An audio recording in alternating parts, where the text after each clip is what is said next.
Hi friends, welcome to Renna வீட்டு சமையல். ரென்னா வீட்டு சமையலில் இன்றைக்கி ரொம்ப சுவையான உதிரியான பீட்ரூட் புலாவ் தான் பார்க்க போகிறோம்.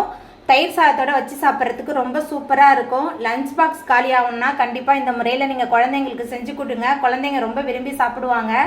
அந்த சுவையான உதிரியான பீட்ரூட் புலாவ் எப்படி செய்கிறதுன்னு வாங்க பார்த்துடலாம். பீட்ரூட் புலாவ் பண்ணுறதுக்கு 3 டேபிள் ஸ்பூன் அளவுக்கு எண்ணெய் சேர்த்துக்கலாம். இது கூடவே 2 டேபிள் ஸ்பூன் அளவுக்கு நெய் சேர்த்துக்கலாம். எண்ணெய் சூடாகி நெய் நல்லா உருகி வரட்டும். எண்ணெய் சூடாகி நெய் நல்லா உருகி வந்துட்டு இதில் பிரியாணி இலை ஒன்று சேர்த்துக்கலாம். அதுக்கப்புறமா பட்டை, கிராம்பு, ஏலக்காய் சேர்த்துக்கலாம். பட்டை, கிராம்பு, ஏலக்காய்லாம் நல்லா பொரிய ஆரம்பிச்சிருச்சு. நீல வாக்கில் நறுக்கின 3 பெரிய வெங்காயம் சேர்த்துக்கலாம். வெங்காயம் சேர்த்துட்டு நல்லா கலந்து விட்டு வதக்கிடலாம். பிரியாணி இல்லைன்னா புலாவுக்கு நம்ம வெங்காயத்தை வதக்கும் போது சரியாக வதக்கலைன்னா நம்ம தம் போடும்போது பிரியாணி குழைய வாய்ப்பு இருக்குது. ஏன்னா வெங்காயத்தை சரியாக வதக்கலைன்னா அதில் தண்ணி விட ஆரம்பிக்கும். அதனால் நம்ம வெங்காயத்தை நல்லா வதக்கிட்டு சமைக்கும்போது நல்ல உதிரியான புலாவ் இல்லைன்னா பிரியாணி எது நம்ம சமைக்கிறோமோ அது நமக்கு நல்ல உதிரியாக கிடைக்கும். ட்ரை பண்ணி பாருங்கள். வெங்காயம் நல்லா வதங்கி வந்துருச்சு. அதுக்கப்புறமா பொடியாக நறுக்கி வச்சுருக்கிற ஒரு தக்காளி பழம் சேர்த்துடலாம். தக்காளி சேர்த்துட்டு நல்லா கலந்து விட்டு வதக்கிடலாம். பரபரப்பான கால நேரத்தில் லஞ்ச் பாக்ஸ் ரெசிபி ஏதாவது நீங்கள் ட்ரை பண்ணால் கண்டிப்பாக இந்த பீட்ரூட் புலாவ் ட்ரை பண்ணி பாருங்கள். குயிக்காக செஞ்சு முடிச்சிடலாம். குழந்தைங்களும் ரொம்ப விரும்பி சாப்பிடுவாங்க.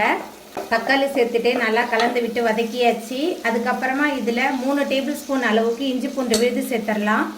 இஞ்சி பூண்டோட பச்சை வாசனை போகிற அளவுக்கு நல்லா கலந்து விட்டு வதக்கி விட்டுடலாம். இஞ்சி பூண்டோட பச்சை வாசனை போகிற அளவுக்கு நல்லா கலந்து விட்டு வதக்கியாச்சு. அதுக்கப்புறமா இதில் மசாலா தூள்லாம் சேர்த்துக்கலாம். குழம்பு மிளகாய் தூள் 3 டேபிள் ஸ்பூன் அளவுக்கு சேர்க்குறேன். உங்கள் காரத்துக்கு தகுந்த மாதிரி சேர்த்துக்கோங்க. அதுக்கப்புறமா மஞ்சத்தூள் 1/2 ஸ்பூன் அளவுக்கு. இது கூடவே biryani masala 2 table spoon, 3 table spoon அளவுக்கு தயிர் சேர்த்துக்கலாம். அதுக்கப்புறமா ஒரு கைப்பிடி நிறைய புதினா கொத்தமல்லி நறுக்கி வச்சுருக்கிறேன். புதினா கொத்தமல்லி சேர்த்துக்கலாம். கடைசியாக நம்ம நறுக்கி வச்சுருக்கிற மீடியம் சைஸில் 2 பீட்ரூட் சேர்த்துக்கலாம். அதுக்கப்புறமா பிரியாணிக்கு தேவையான அளவுக்கு கல்லுப்பு சேர்த்துக்கலாம். சேர்த்துட்டு நல்லா கலந்து விட்டு வதக்கி விட்டுடலாம். இந்த முறையில் நம்ம செஞ்சு கொடுத்தோமா கண்டிப்பாக டிஃபன் பாக்ஸ் காலியாகி தான் வரும். குழந்தைங்க ரொம்ப விரும்பி சாப்பிடுவாங்க. நம்ம சேர்த்த மசாலா தூள், பீட்ரூட் எல்லாமே சேர்ந்து நல்லா கலந்து வதங்கிருச்சு. அதுக்கப்புறமா இந்த பீட்ரூட் வேகிறதுக்கு தேவையான அளவுக்கு நம்ம தண்ணி சேர்த்துக்கலாம்.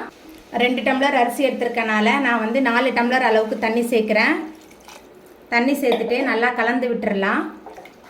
தண்ணி சேர்த்துட்டு நல்லா கலந்தாச்சு. அதுக்கப்புறமா ஒரு மூடி போட்டு வச்சிடலாம். தண்ணி நல்லா கொதிச்சு வரட்டும். நம்ம சேர்த்த தண்ணி நல்லா கொதிக்க ஆரம்பிச்சிருச்சு. அதுக்கப்புறமா 1/2 மணி நேரமாக தண்ணியில் ஊற வச்சுருந்த அரிசி சேர்த்துக்கலாம். நார்மலாக சாப்பாட்டு அரிசி தான் சேர்க்குறேன். அரிசி சேர்த்தாச்சு. அதுக்கப்புறமா சாதம் ஒன்றோடு ஒன்று ஒட்டாமல் இருக்கிறதுக்காக 1/2 ஸ்பூன் அளவுக்கு எண்ணெய் சேர்த்துட்டு நல்லா கலந்து விட்டுறலாம். கலந்தாச்சு. அதுக்கப்புறமா குக்கரை மூடிடலாம். குக்கர் மூடி விசில் போட்டு 2 விசில் வர அளவுக்கு நம்ம வேக வச்சிடலாம். குக்கரை ஆஃப் பண்ணி வச்சாச்சு. இப்போ நம்ம திறந்து பார்த்துடலாம். பாருங்க எவ்வளோ சூப்பராக நல்லா உதிரியாக வந்திருக்கு. ரொம்ப சுவையான உதிரியான பீட்ரூட் புலாவ் சூப்பராக ரெடியாகி வந்துடுச்சு. இன்னும் ஆற இன்னுமே நல்லா உதிரியாக வந்துடும். அவ்வளோதாங்க. ரொம்ப சுவையான உதிரியான பீட்ரூட் புலாவ் சூப்பராக ரெடி ஆகிட்டு. இந்த சுவையான பீட்ரூட் புலாவை நீங்களும் உங்கள் வீட்டில் செஞ்சு பாருங்கள். இந்த வீடியோ உங்களுக்கு பிடிச்சிருந்தா லைக் பண்ணுங்கள், ஷேர் பண்ணுங்கள், கமெண்ட் பண்ணுங்கள், சப்ஸ்கிரைப் பண்ணுங்கள். அப்படியே பக்கத்தில் உள்ள பெல் பட்டனையும் கிளிக் பண்ணிடுங்க. நன்றி.